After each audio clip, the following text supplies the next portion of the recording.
Krishna Chaitanya Prabhu Nityananda Shri Advaita Gadadhara Shivasati Gaura Bhaktavinda Hare Krishna Krishna Krishna Hare Hare Hare Rama Rama Rama Hare Hare. First of all, I offer my Islam and pranams. The Lord to speak of our most worshipful Sri Gurudev, Srila Prabhu Om Vishnupad, Shri Srimad Bhaktivedanta Narayana Swami Shri Guru Maharaj, to our Rupanuga Guru Varga and all assembled Vaishnavas and Vaishnavis. So as Prabhuji has ordered, we have some class. I'm thinking we can read the Bhagavatam chapter of Parahadev. So he read.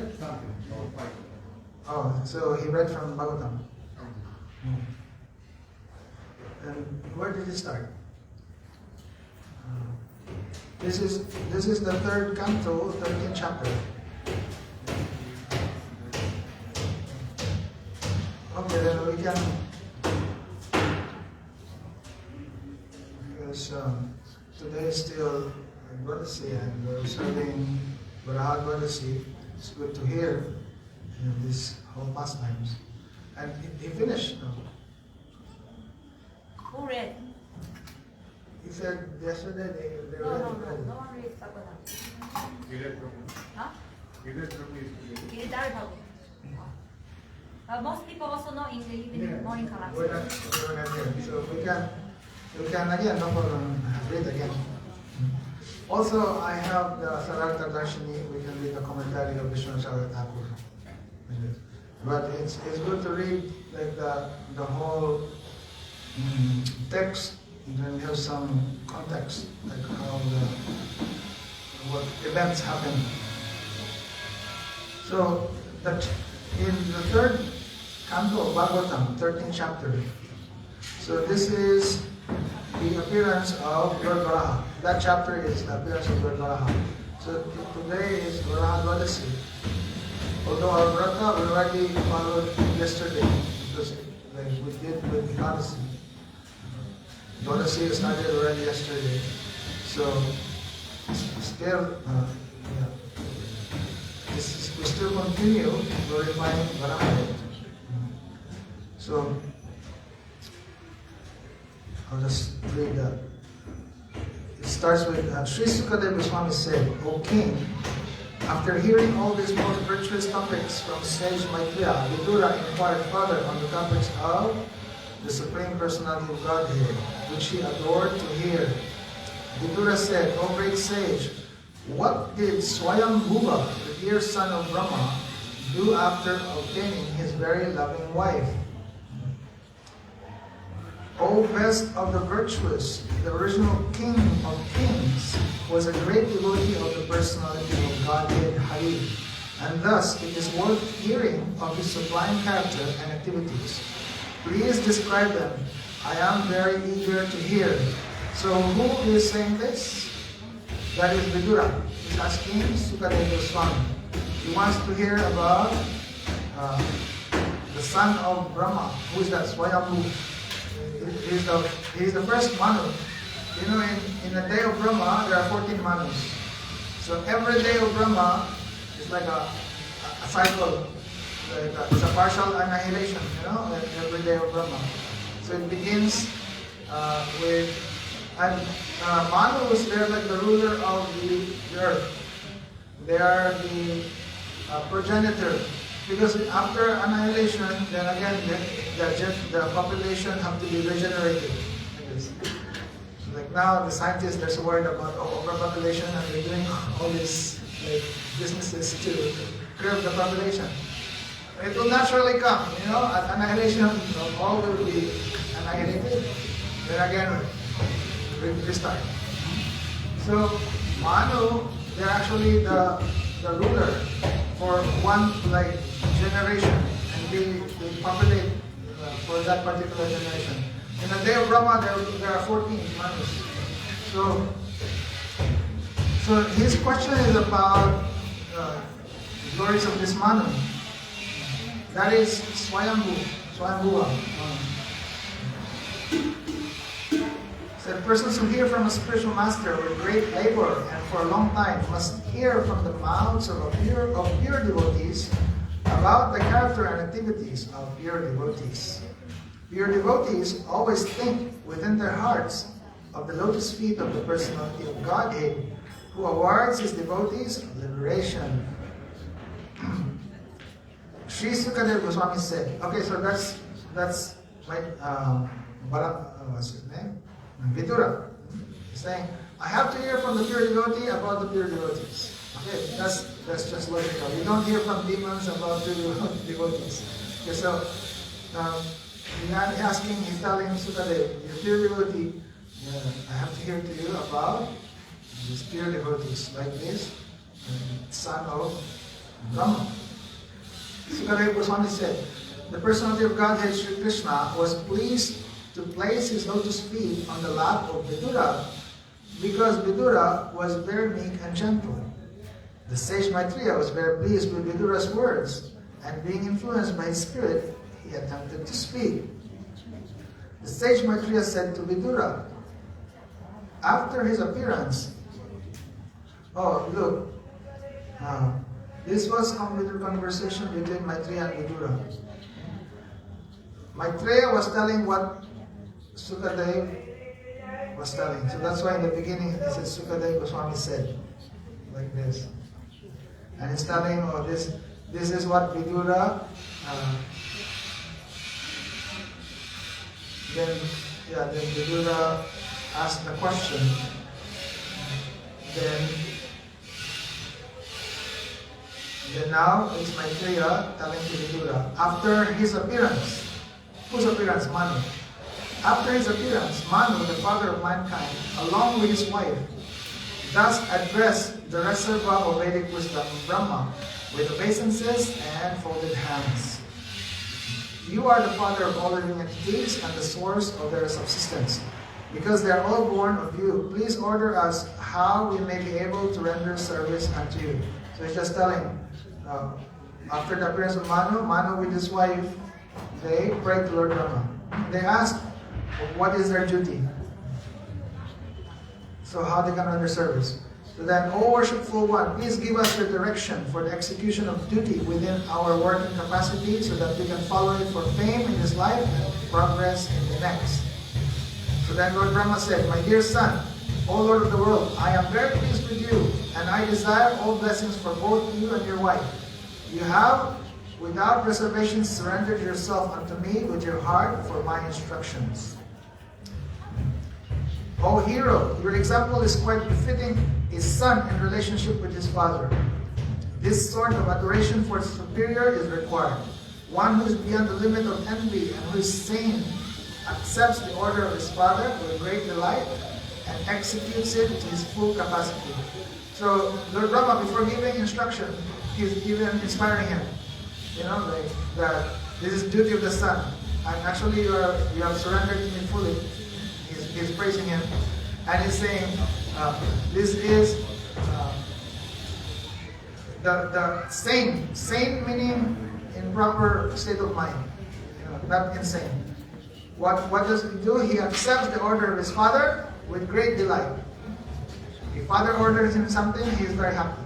Okay, and executes it in full capacity, like this. So in this way, before even giving instruction, Brahma already like encouraged him.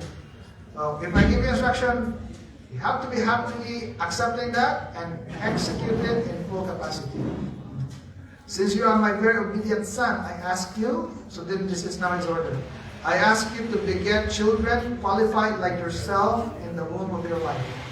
Because that's the duty of the mothers actually. First they have to populate, so they're the progenitors of mankind. So this is one of their duty. You beget children. So then, but qualified children.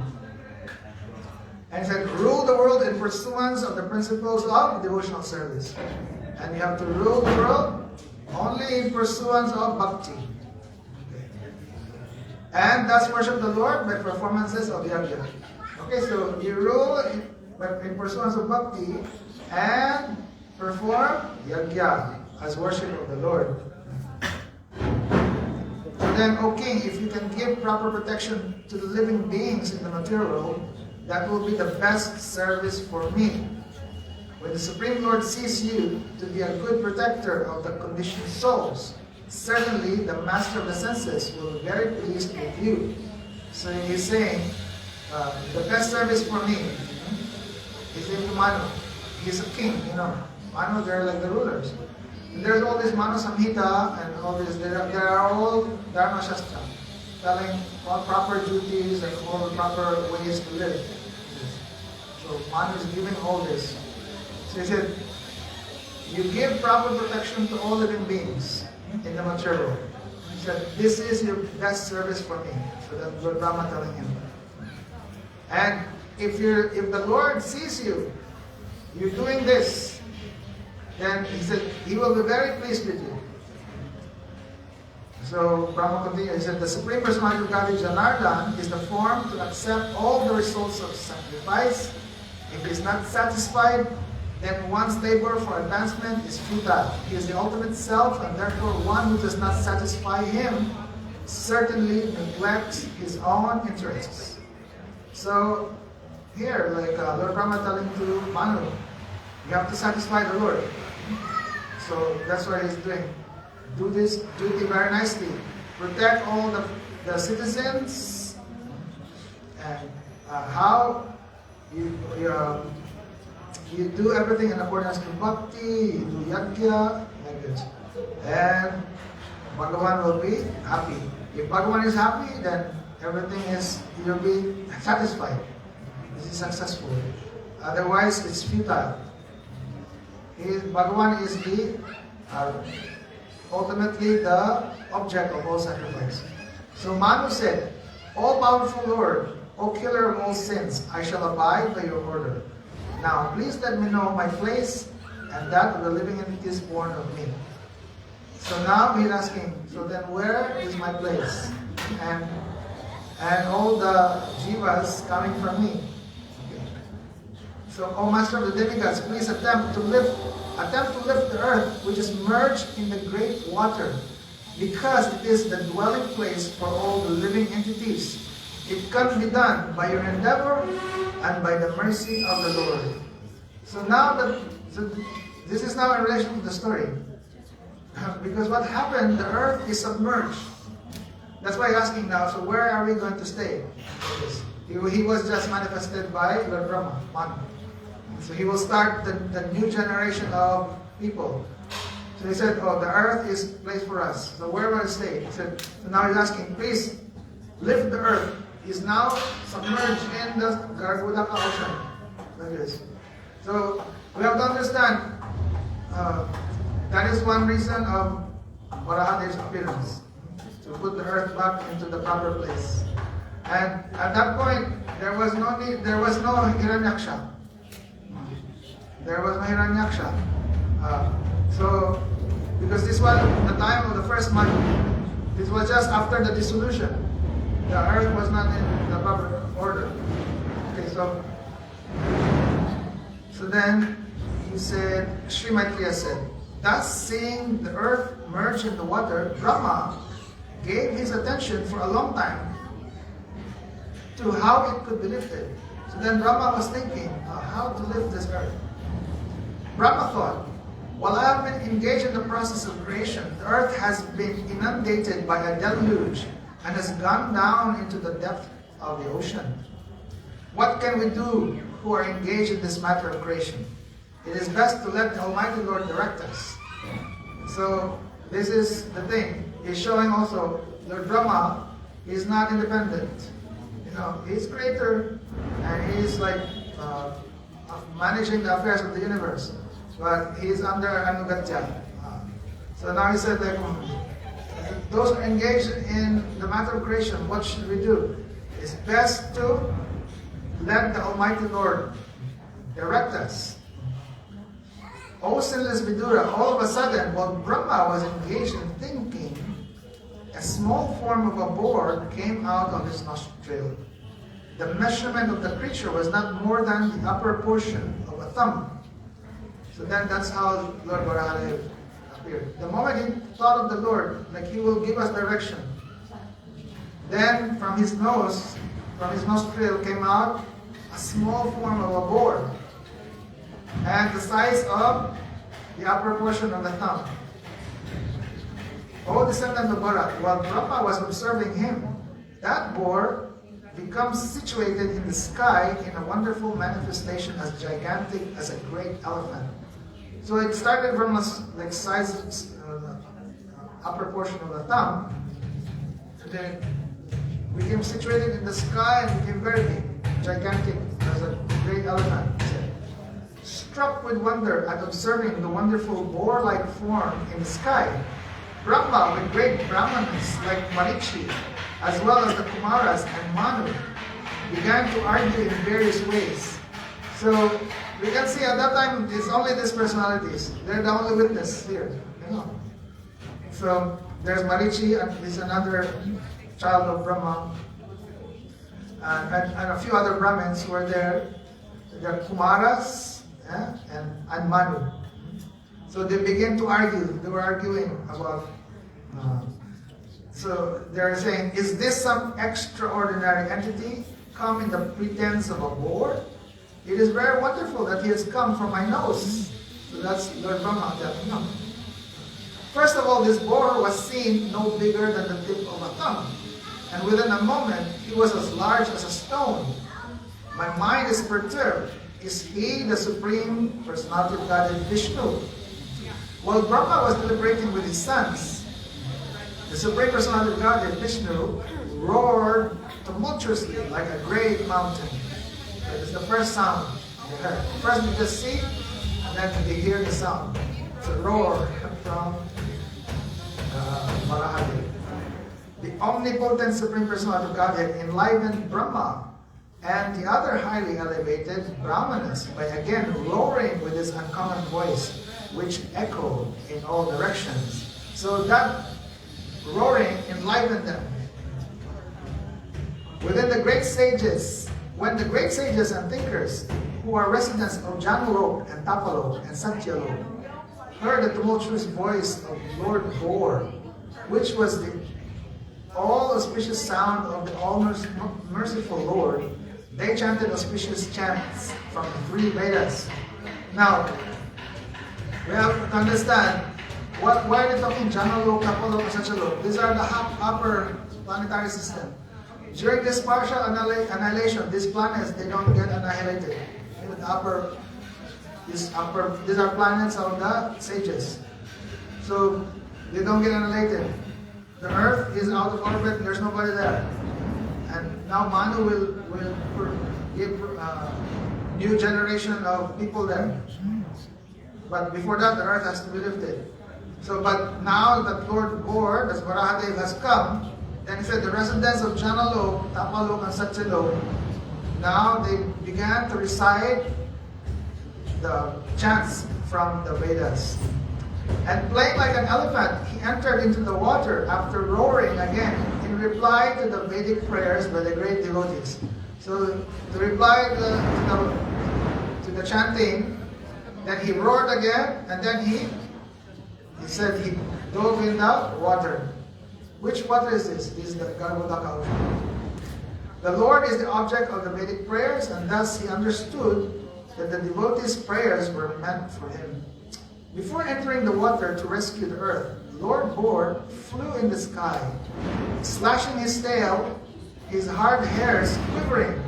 His very glance was luminous, and he scattered the clouds in the sky with his hooves and his glittering white tusks.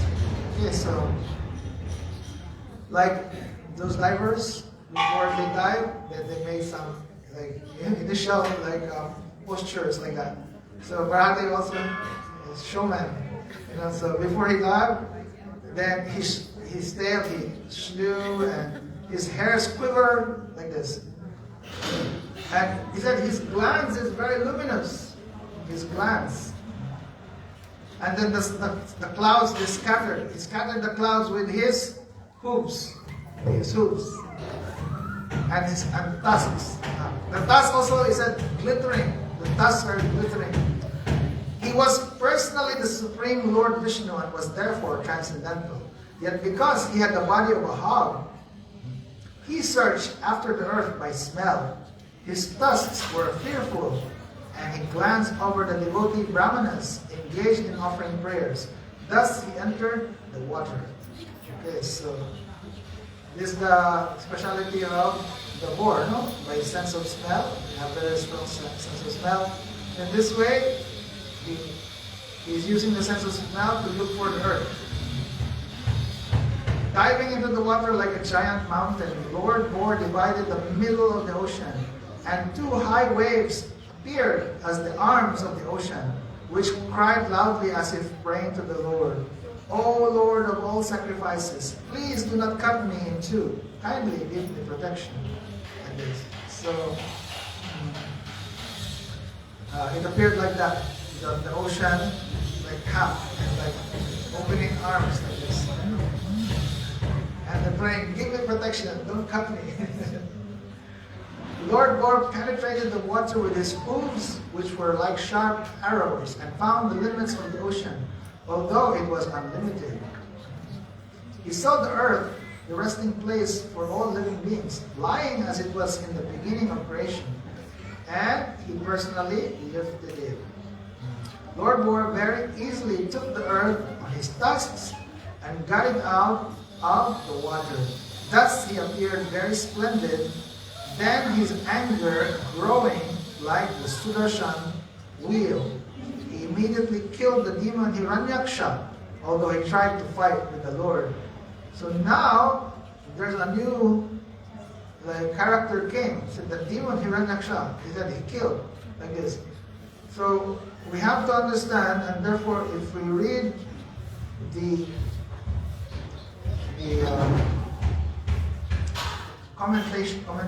commentary. Now I'm reading Srila Bhaktivedanta Swami Prabhupada's Bhagavatam now. So here in this verse, then he put this commentary quoting Jiva Goswami. Then we have some understanding. He said, according to Srila Jiva Goswami, the Vedic literatures describe the incarnation of Lord Varaha in two different devastations, namely the Chakshusa devastation and the Swayambhuva devastation. This particular appearance of the boar incarnation actually took place in the Swayambhuva devastation, when all the planets other than the higher ones, which one? Jana, Mahar, and Satyalok, merged in the water of devastation. Okay, so during the time of devastation, everything except these three planets, they merge in the water of devastation. Everything is destroyed. So now at the time of, again, for creation, then they have those planets that merge with the ocean, they have to be put in a proper place. So now Manu had to restart the regeneration of human population. So they required the earth. So he said that time, as we have read, this happened in the Swayambhuva, period at the time. But there was another Chakshusa time. This particular incarnation of the boar was seen in the inhabitants of the planets mentioned above, this Jana, Mahar, and Satya. Srila Vishwanath Chakravarti suggests that the sage Maitreya amalgamated both the boar incarnations in different devastations and summarized them in his description to Vidura. So Maitreya, when he described to Vidura, he mixed these two pastimes from different times. And now in this verse, then it mentions about Hiranyaksha, which in that time, Hiranyaksha was not there. So we can read now the actual commentary of Vishwanath Chakravarti Thakur. I have here the text. We'll start from the verse 3, 13, 31.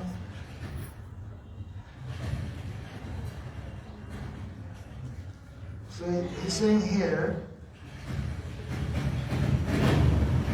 first, that he appeared splendid as he raised up the sunken earth from the water using his tusk. Okay, so he raised the earth using his tusk, and And he said, with intense anger, inflamed by his chakra in the water, he killed Hiranyaksha of intolerable strength, who was approaching with a club and wandering about to obstruct him. Varaha killed him, just as a lion playfully kills an elephant. Varaha appeared like Gajendra, who had a red trunk and cheeks when he dug up the reddish earth. Okay, so here, Krishna Thakur, he said, in the verse, there's a word mentioned, tatrapi. It means the great water of devastation. Api indicates astonishment. Daityam indicates Hiranyaksha. An alternative version of the line is Hiranyaksham Jagana Adi Daityam. He approached with his club. The Lord was illuminated with his chakra. His anger was inflamed. Even in my presence, he raises a club. So he said, the Lord was angry. He's saying that even in my presence, this Hiranyaksha still want to fight me. He raises his club like this. So he said, Randhanam means that he was wandering about to obstruct Varaha from lifting the earth. There is a comparison of Varaha when he kills the demon. And what is that? Gajendra refers to an elephant situated at Trikuta mountain. He can kill lions and Sarava. Cleaving the earth in play, the elephant cheeks and trunk turn reddish. Elephants kill lion. Ah? Elephant kill lion. He said the elephant, he said this Gajendra, very powerful elephant. Usually the lion, they eating elephant. Yeah. But this elephant, very powerful. He can kill lions also. And Shadavas. I don't know what's a Shadavas. So, but he was doing like this, like a playing elephant. And because he's playing with the earth, he said he became reddish. His trunk and his cheeks will turn reddish. So he said, Tamala nilam shitadanta putya kshmam ukshipantam gaja layanga pragyaya bhadam jalayo nuvakay garinchi mukya upatashtur isha. Understanding that the boar of a black color who raised the earth on the tips of his tusk while playing like an elephant was the Supreme Lord, Brahma and others praised to him with prayers while folding their hands. Okay, so now in this verse, they said, oh, Lord Brahma, they could understand that, oh, the boar in black color, he said, is the Lord himself. And now they're praying to him with folded hands. So now this is the commentary of Krishna Thakur. He said, in the Sweta Varahakalpa. So when we say the Sweta Varahakalpa, this is the first day in the first month of 51st day of Brahma's life. So he said, in the life of Brahma, Lord Brahma lives for how many years? 100 years? No. But then he's talking about the first month. The first month of... no, he's talking about the first month. There's the 51st day.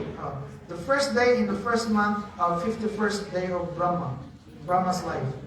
So this is the very beginning days of Brahma. He said 51st day. From the very beginning of Brahma, 51st, 51 days. 51 days already have passed. And just take note, just one day of Brahma, that's very long already. That's like, one day of Brahma has how many? 1,000 cycles. No, 1,000 cycles. Satya, Dvapara, Satya, Treta, Dvapara, Kali. 1,000 cycles. So in that one day, 14 manus are there. Okay. So he said, in that 51st day, so he said, the first day of the first month of that. So that one is not in the day of Brahma. Now he's talking about the day of the other, Lord, maybe on earth. So that is the Svetabharaha Kalpa. So that is Swayambhuva Manu's time, because it's the first period of the day. So he said, Svetabharaha, white in color, appeared from the nostril of Brahma and lifted up the earth. So this is what happened. Then he disappeared. Then that's it. He disappeared. So that's the whole Barahalila only. Was only to lift like this. And that was Svetabharaha, white in color, it says. And then said, in the sixth Chakshusa Manvantar, so this is now the sixth Manu. Swayambhuva is the first Manu. But now the sixth Manu is Chakshusa Manu. He said there was a sudden deluge. So there was an unexpected deluge. And this was actually caused by the demon, Hiranyakasha. It's like an annihilation. Deluge.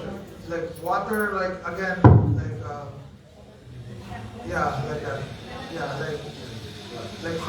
flooding. So there was this sudden flooding. I said, Nila Varaha, black in color, appeared in the water. And he lifted the earth and killed Hiranyaksha. So this happened in this Chakshusa Manu. The killing of Hiranyaksha. In the present section, Maitreya combines both appearance in his narrations. This can be understood from the explanatory verses of Laghu Bhagavatamrita. So in Laghu Bhagavatamrita, now Laghu Bhagavatamrita Hulu, I think this is Jiva Goswami's commentary or Jiva Goswami? Huh? Jiva Goswami. Laghu. No,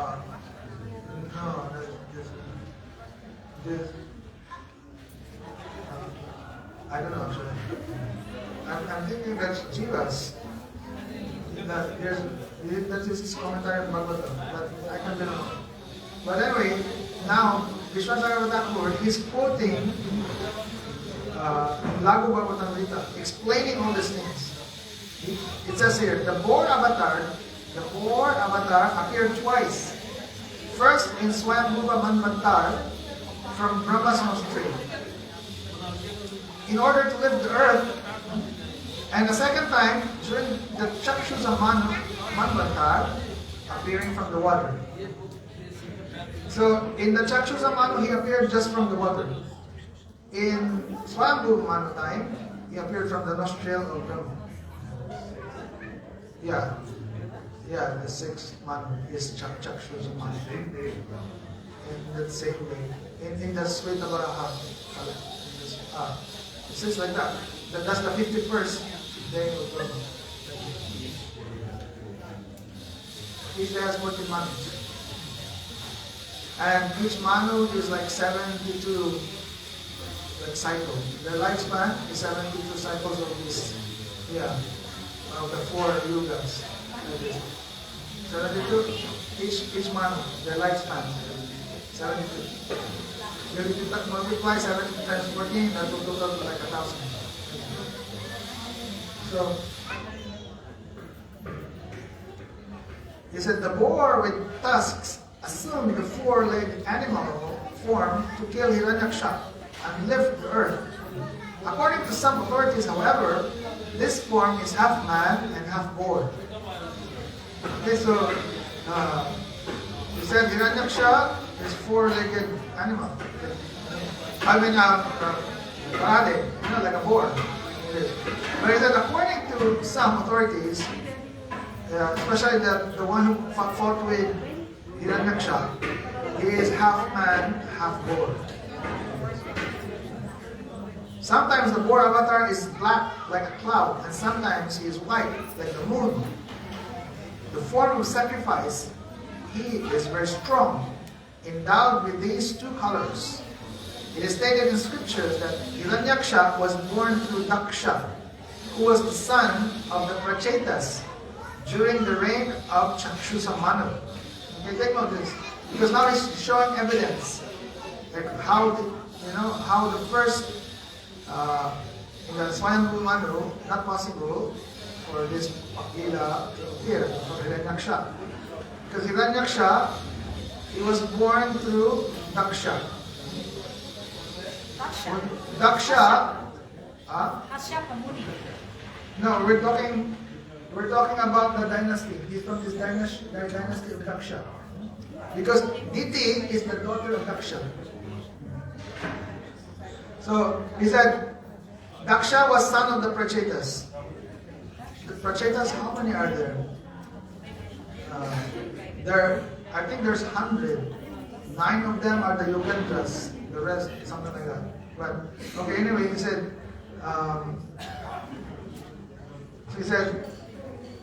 the Prachetas. This is during the reign of the Chakshusa Manu.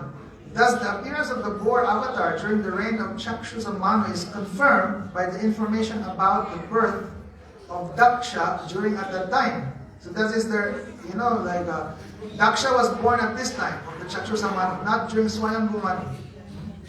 So he said Daksha was the son of Prachetas in the lineage of Upanapad. Daksha's daughter was Diti. Hiranyaksha was the son of Diti. Okay. So at the beginning of the first kalpa of Brahma, Swayambhuva had produced no sons. Okay, so Swayambhuva has not, in that particular lila as before, he just had a wife, and he was given order by Mana, by Lord Brahma. Now, begin the population. So he had no sons yet. So, therefore, he said, thus, the Prachetas, Daksha, Diti, Hiranyaksha, they could not have existed during that time. Therefore, that was a different lila. So in this way, the truth has been discerned. Thus, Maitreya, being asked by Vidura, narrated the activities of both appearances of Varaha in one story. It is mentioned in a Matsya Puran that there was a pralay during Swayambhuva's period because of a curse of a sage upon Swayambhuva.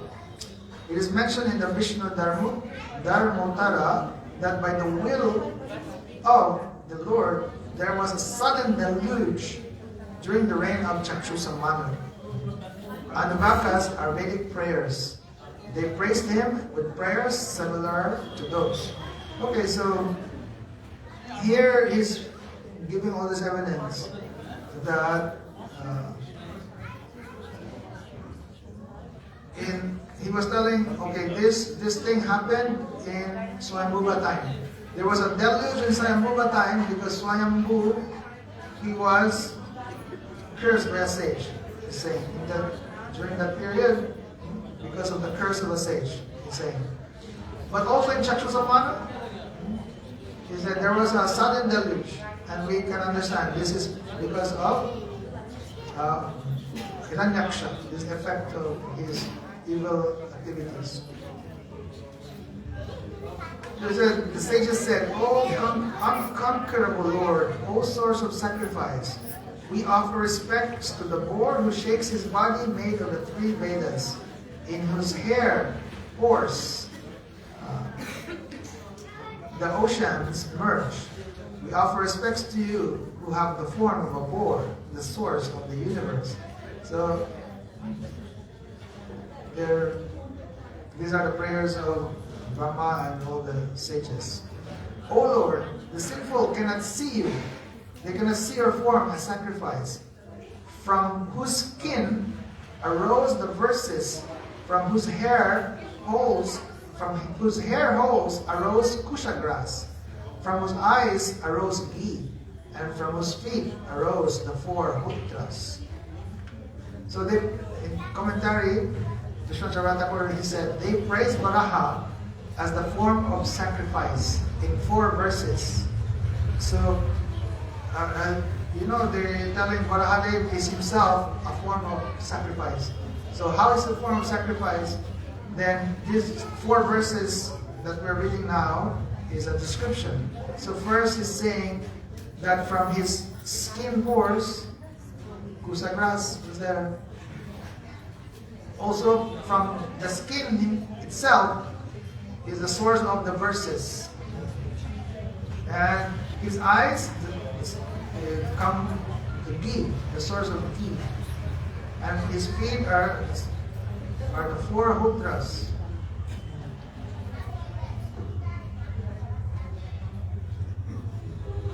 Then he said, the sacrificial ladle called shruk arose from the tip of your mouth.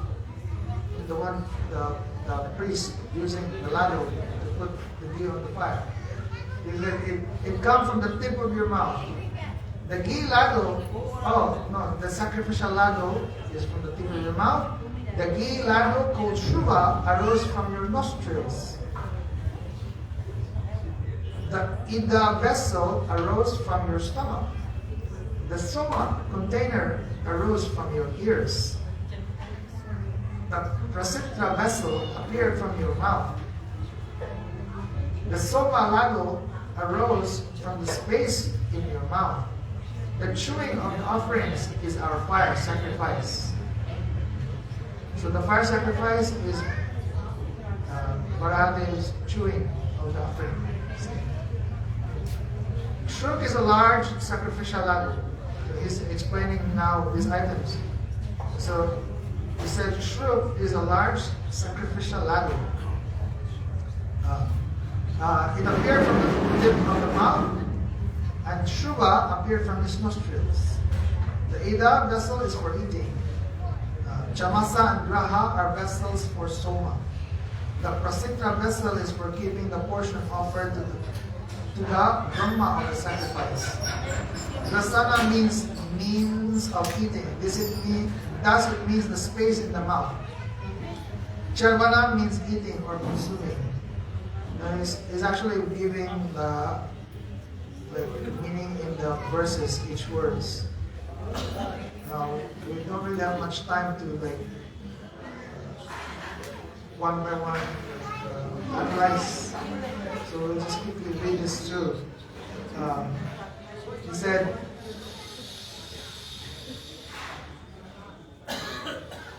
Diksha sacrifice arose from your many appearances. Upasana sacrifice arose from your neck. The Prayaniya and Udayaniya sacrifices arose from your teeth. The Pravartya rites arose from your tongue. The Satya and Avasatya fires constituting Kratu arose from your head. The piling of bricks arose from your 5 live heirs. So these are the different yagyas, different sacrifices. So they're all, it says, all coming from body of Varahadev. Diksha refers to the sacrifice requiring initiation, special initiation.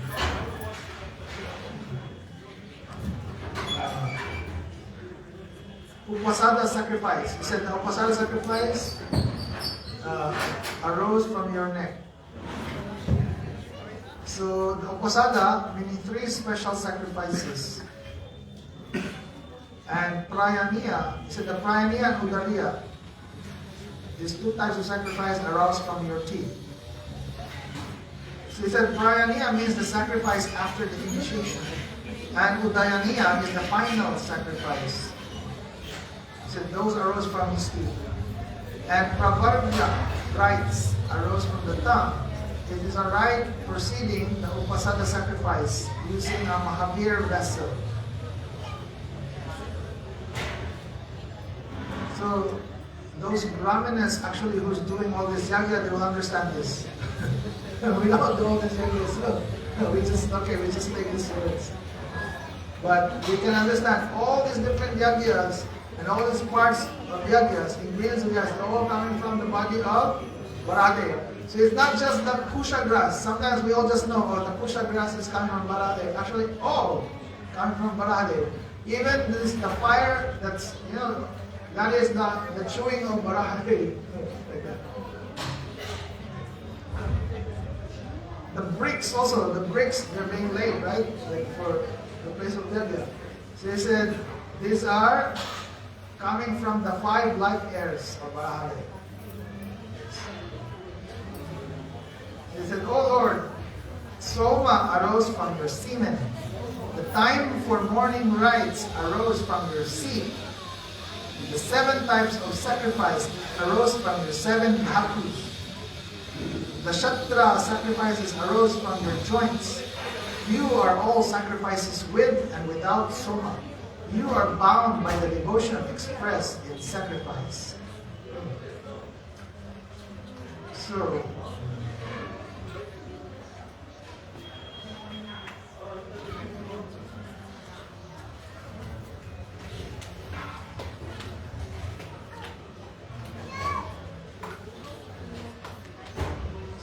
then those are the 4 verses. In those 4 verses, it has been described that how his whole body is Yagya. So then they say, "Namo namaste khila mantra devata dravyaya sarva pratave yakmane vairagya bhakti atmaja yanubhavita jnanaya vidya gurave namo namaha." We offer repeated respects to you, who are all materials for sacrifice. The devatas and the mantras, who are the whole sacrifice, and are the form of all things related to sacrifice. So, these are all the components of yagya. The ingredients for sacrifice, the devatas, the mantras, the whole sacrifice, and the form of all things related to sacrifice. He said, "You are that." And we offer respects to you. We offer repeated respects to you, the Guru of knowledge, who should give realized knowledge by conquering our minds through bhakti endowed with material detachment. So, Krishna Thakur, he said, this is how they summarized. They prayed like that. They're one by one telling that you are this, you are this. And in summary, they're praying this like pranam. They offer respects to Barahale. He said, "Kriyatmani, unto you who are the various items such as sacrifice. Though you are the form of all caused from the path of karma or sacrifice, by inaugurating all of its aspects as your pastimes." So he said, you inaugurate all these aspects of yagya as your pastime. So you are the cause of all paths of karma. So this yagya is like one activity in this world, karma. Like that. And usually they do that for something in return. So, but although your form is the cause of all this on the path of karma or yagya. Said by bhakti devoid of desire for the results of karma, only one can realize you. Like that. So he said, you do karma without the desire for the fruits of karma. He said you do bhakti by this. Like this. Only by this one can realize you. By bhakti, devoid of this desire for results of karma. And he said, by bhakti with no desires for material results, meaning that's referring to vairagya, one conquers the mind, atmajai, and by that one develops knowledge of you. So he also killed Hiranyaksha. He killed Hiranyaksha, and he was Jai. He conquered Jai. And yesterday was Jai Ekadasi. So he said, by bhakti with no material desires, is vairagya, said atmajai, one becomes victorious over the mind. And one develops knowledge of you. Which knowledge really? This sambandha jnana, that's real knowledge. You should give knowledge by which we can attain you, as it is said in the Gita. So what is the verse in the Gita? 10:10. famous verse, Dadami buddhiyogam tamyena mam upayantite. I give intelligence by which you can realize me. So in Gita, Krishna is telling me. So that's Krishna Thakur like summarizing the prayer. So he said, O Lord, O lifter of the earth with its mountains held by you on the tips of your tusks appears beautiful. It is like a lotus with its leaves held on the tusk of a mad elephant rising from the water. So Bhagavan is very beautiful. Anything contact with Bhagavan becomes beautiful also. So sometimes we use ornaments. Some ugly people, they put ornaments and they become beautiful. But ornaments being used for Bhagavan, then the ornaments on itself would appear ugly. And because it's used, with Bhagavan, then it becomes beautiful like this. So I said, earth now, because it's on the tusk, on the tip of the tusk of Varaha. He said, earth with its mountains, they appear like very beautiful, like lotus with leaves, like held on the tusk of mad elephant. So Vishnu Thakur said this verse expresses the good fortune of the earth. Previously, it was described that the boar held up the earth. Now the earth is now described. O holder of the earth, Buddhara. That's actually the meaning of Buddhara. There's a name, Buddhara. So Buddhara, the holder of the earth. Who is that? That is Prahadev. Like this. Along with the mountains, Sabuhadhara. The earth appears beautiful. The earth appears like a lotus along with its leaves held on the tusk of a mad elephant coming out of the water. The high and low mountains on the earth are compared to the tips of the lotus buds and stalks. So there's a stalk and the tip of the lotus buds. So they are compared to the high and low mountains on the earth. Your form of a boar personifying the Vedas appear beautiful with the earth held by your tusks, just as a huge mountain appears beautiful with a huge cloud held on its feet. So, Vishnu Thakur said, just the earth appears beautiful when held by you, you appear beautiful when embraced by your devotee. The earth is the devotee. So, he said, you now, with your devotee, you appear also very beautiful. The Lord has the beauty of a huge mountain with a cloud held on its feet. So he's appearing like a mountain and there's a cloud on the peak, like that, because the earth is on top of the tusk. Establish the earth, your wife and mother of the universe. So the earth is now being described here as the wife of Varahadev, your wife, and also the mother of the universe. So he said, so they now the place, establish the earth, your wife and mother of the universe, to give a living place for the moving and non-moving beings, since you are the father. Let us offer respects to the mother along with you, the father.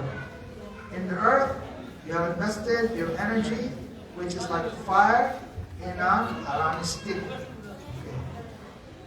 So that's why sometimes it's considered Vishnu has like three Shakti. Shri, Bhu, and Hila. Hila Shakti. Bhu Shakti, that's the earth. So here is being referred to, this Bhu, this earth is your wife, the mother of the universe. You are the father. So now please give the living entities a place to live like this. So establish now the earth.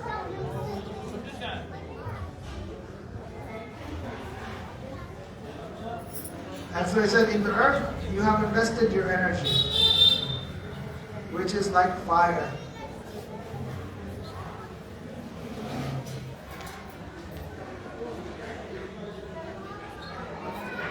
So, O Lord, other than you, who would attempt to life up the earth, which had sunk in the Garbhulaka ocean? But this is not astonishing for you, who astonished the universe and who create this amazing universe by your Maya.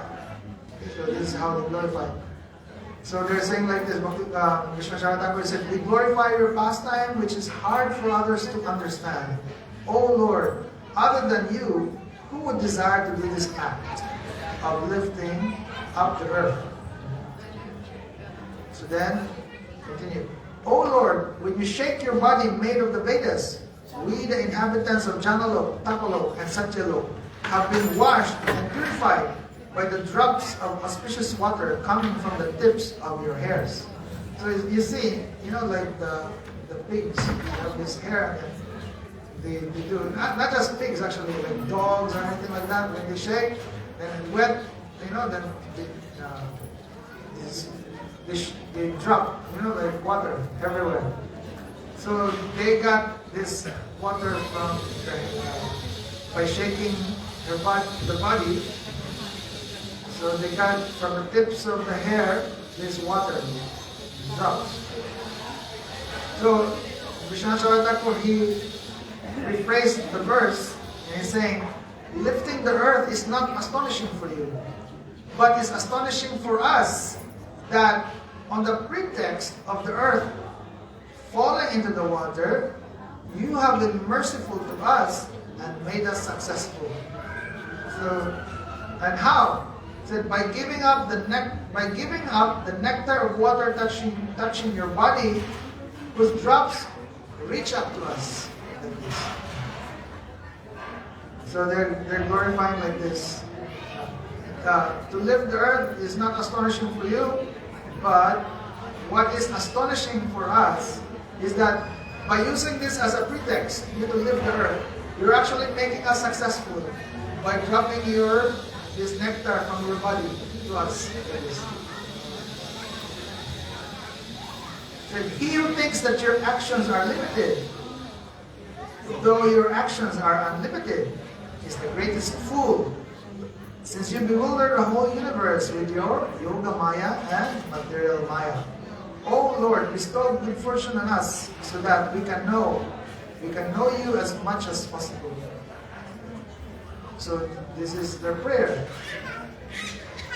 So Krishna Thakur, in the commentary, he's rephrasing the verse by saying, oh, how much can we describe your pastimes? Though we have knowledge, we do not know completely even a drop of the ocean of your pastimes.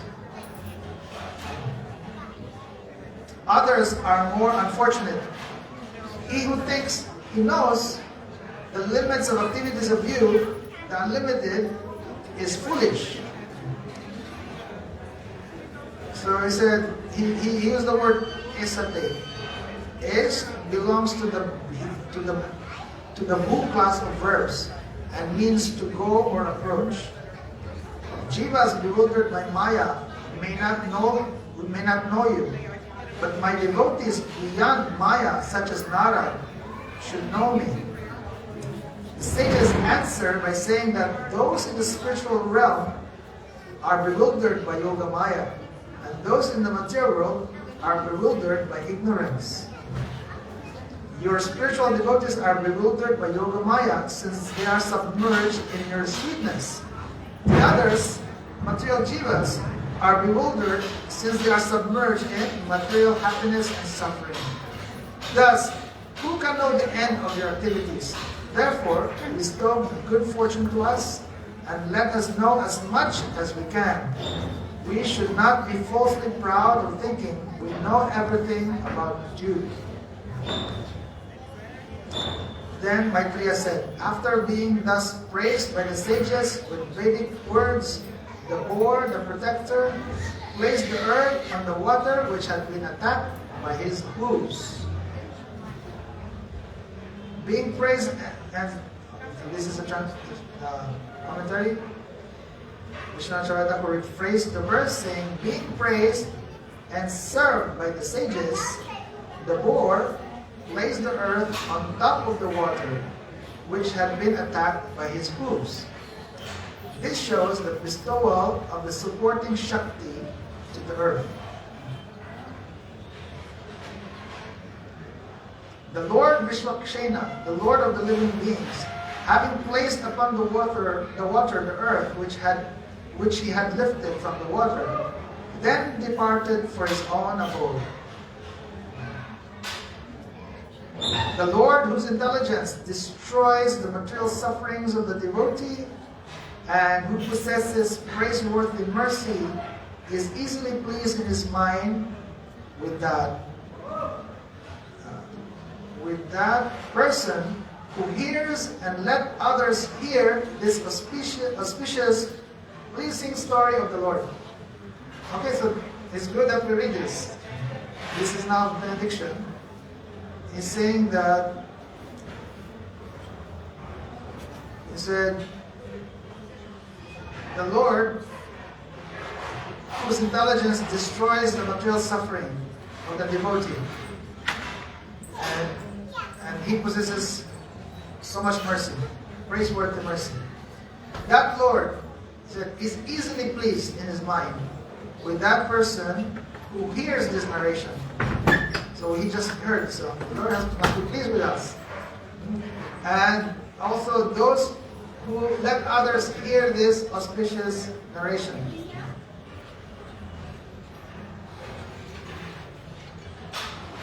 Okay, so in the verse it says, Hari Medasa. It means of the Lord whose intelligence made us destroy the Hari. Hari means destroy, so one or take out. So that's why his name is Hari Medasa, one who destroy or who take out the material life of the devotees by his medas, by his intelligence. Kataniya Mayina means of the Lord who has mercy, which should be praised. Or it can mean the Lord who has Swarup Shakti, which should be praised. He should similarly make others hear the Sraya Veda. And he said, Ushati means pleasurable. So he said, this is very pleasurable to the Lord. If someone makes others hear this story. And then he says, when the Lord Tasmin Prasane Sakalasisam Prabhu Kim Durlabam Tabir Alam Labir Pabi Ananya Jistya Vajatam Buhayasa Swayam Vidate Swagatim Para. When the Lord is satisfied, he said, when the Lord is satisfied, no blessing is unobtainable. So he's saying, you just need to satisfy the Lord. If the Lord is satisfied, everything is obtainable. Because he said, no blessing is unobtainable. Okay, so that means everything is obtainable to you.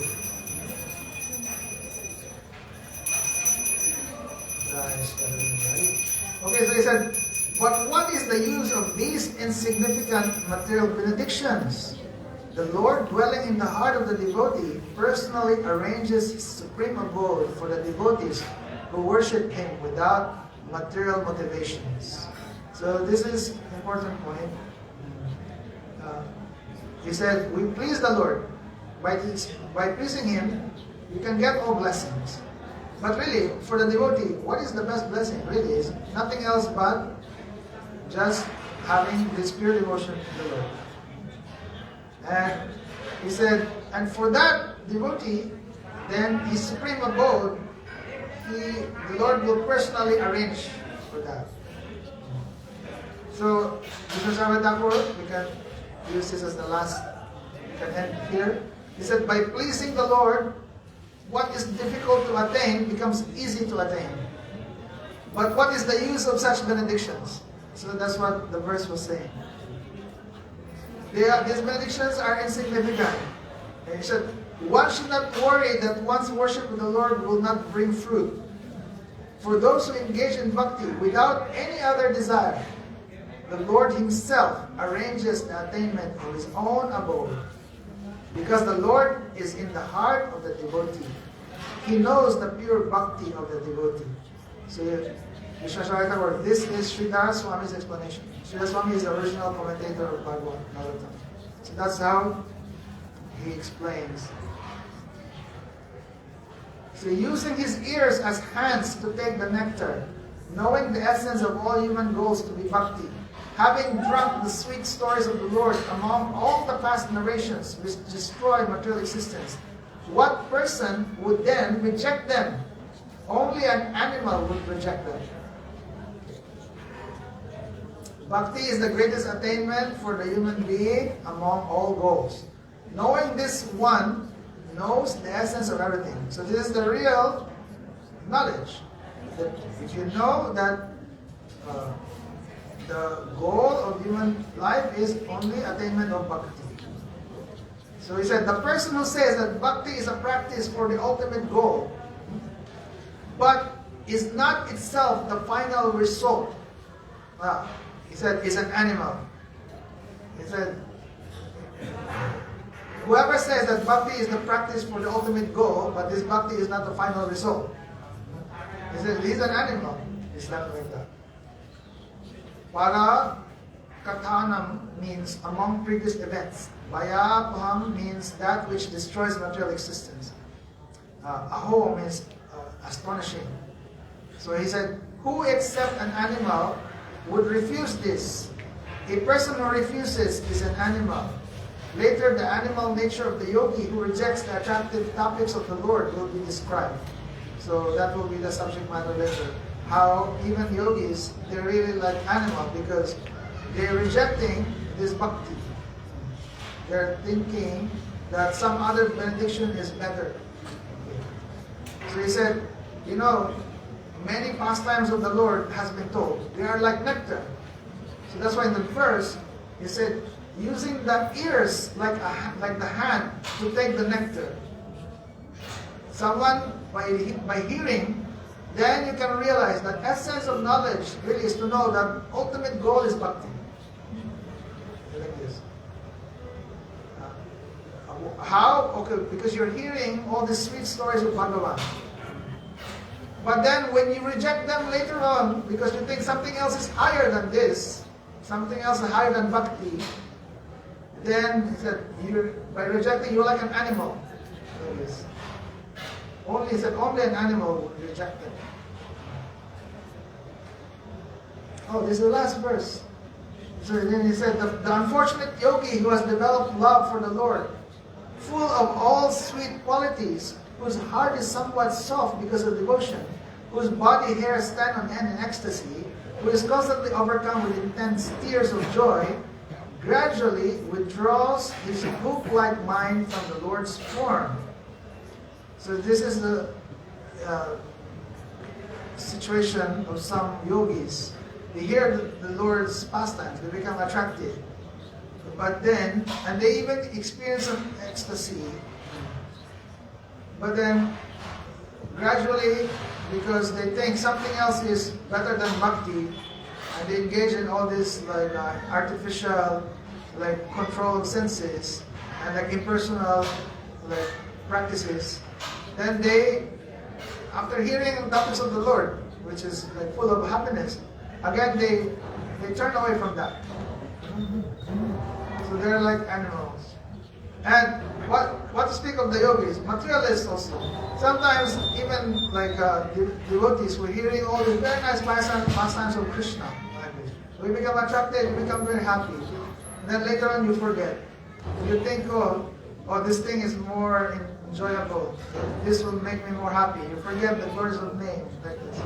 So then this is like animal nature again coming back. Like this. So therefore we pray. Now appearance of Parade, we can remove all these things.